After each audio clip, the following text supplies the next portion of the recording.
Hi, it's me again with Corel tips and tricks. And somebody sent me this picture, and they also sent me a Corel file of kind of what they're wanting to do. And this particular one was done with a power clip. And I don't 100% believe in power clips. Uh, Sometimes they'll actually, in this case, it probably wouldn't matter if it printed the background off, but they're wanting to put this picture inside and get rid of the background.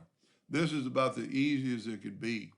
Just put a ellipse and zoom in, and with your nudge factor set pretty low, you can move it around, and that's pretty good. We can make it just a hair bigger.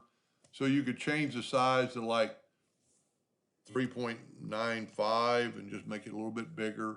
Let's go ahead and make it, or make it 3. As long as it takes the background out, and then we could nudge it up just a hair, and as long as we don't have any of the background left.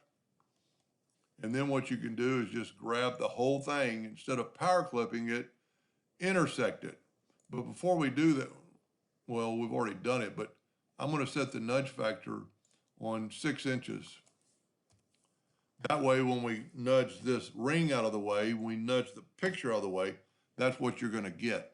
Now, to continue what they're wanting to do with like this little eye holder, and very easily done, we could edit that, probably take the picture out of it to get that ring. Use that same ring, and see, it's a little bit bigger, but we're going to use that as an example size-wise and everything. So I really like the way they did this. This is pretty cool. I normally just put well, let's do this. Let's, well, can't really put it in the center of the page because it's going to mess up our picture because we nudge. But we're going to take another ellipse, put it about that big, make sure it's a hairline in red, and then move this to the center of our ellipse, and because it's an ellipse, it'll tell you center. Then you can hold down the control button. Well, let's get back to the center. Start moving it, hold down the control button, and it'll be in the center there, and kind of hit that quadrant. And then you can do anything you want.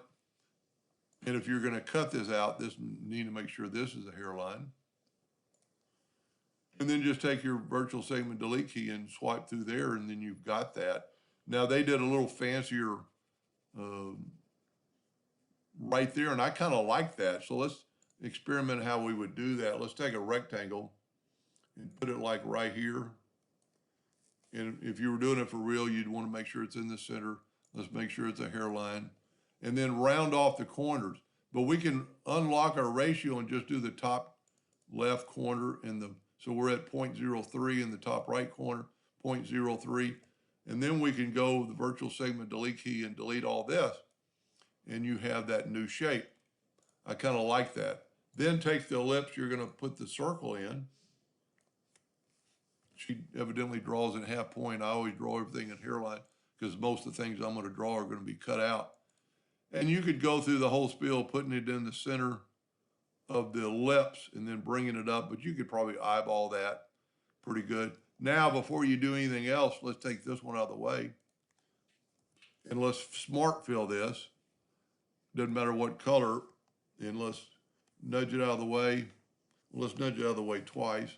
And then when you left click, right click, and it's in hair, let's make it a hairline. Whoop, I still had the smart fill tool.